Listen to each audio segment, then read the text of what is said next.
امام خان مې نوم دی، تیمرګره کیمپ کې اوسېدم.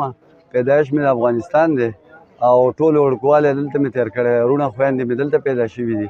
ما خو جي تیمرګره کې سویټو کار کولو او 20 سال مې سویټو کار کړی او بس هغه مخص کړو، هغه مې پرېښودل. هسې کارونه ختم شو. 4 میاشتې وشوې چې موږ بېروزګاره یو.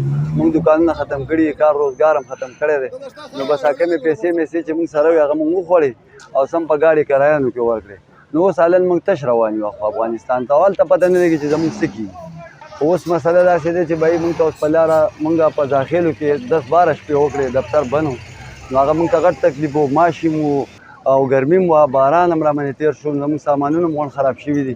اوس دې سرکار ته زموږ درخواست دی چې موږ دا لار موږ ته پرېږدي. موږ خو چیکینګ وشو او د هغې نه باوجود چې موږ نه تنګوي، ماشومان راسه په غرمو دي، بیماران دي راسه. 12 ورځې موږ تېرې کړې جي. موږ ته د زنانو ډېر د زګونو تکلیف و، ځای نه میلاوېدو، د اسماتي ځای نه و، د روټۍ خوراک زموږ سره صحیح نه و، نو ځایونه هم لري او بیا به چې بار ته وتو نو هلته به ګرفتارولم. او پرون یې زه ګرفتار کړی وم، بیا ما پیسې ورکړې پرېښودم. زه خو چې کوم دی په پاکستان کې پیدا شوی یم او باید 42 کاله مې عمر دی.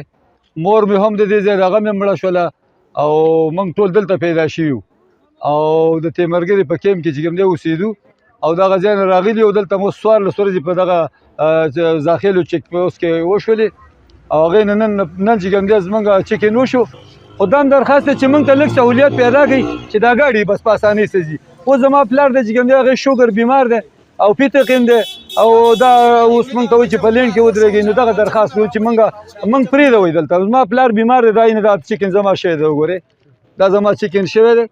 او برای مهرباني چې کوم دی دلته کوم مشران او زموږ پولیس محکمې ته، اے سی صاحب ته او ډي سي صاحب ته او ډي پي او صاحب ته درخواست دی، سهیل افریدي صاحب ته زموږ درخواست دی چې موږ دلته راشي، موږ په اسانۍ سره پرېږدي. بس موږ ته پاکستان کې پیدا شوي او تقریبا یو چې هغه پکې وفات شو او موږ لږ افغانستان په سترګو هم نه دی لیدلی.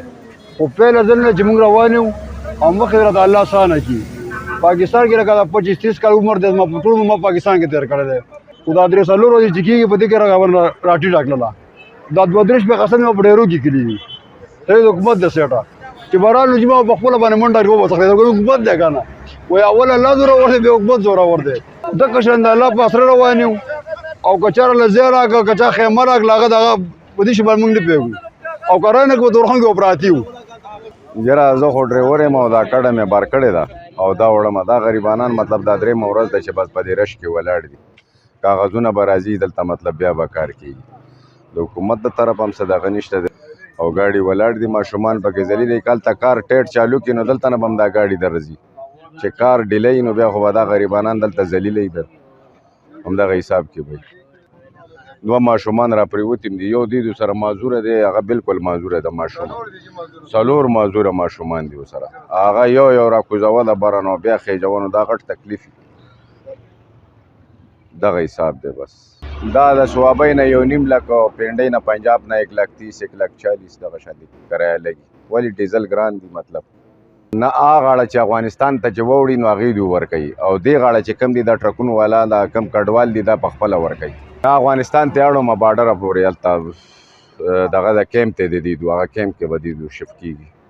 زیاتی خو روان دی، ټول یو پښتانه ورونه دي. خو څه وکړو چې اوس د ملک دغه دی وروره هغه یو ځای بار بس او دیدو هم خپله بېعزتي نه شي غواړی که نه. مطلب کور باندې ورننوځي پولیس والا فوجیان بېعزتي کېږي نو هغه بېعزتۍ نه دیدو مخکې تګ کوي چې بېعزت کې لاړ شو نو ښه به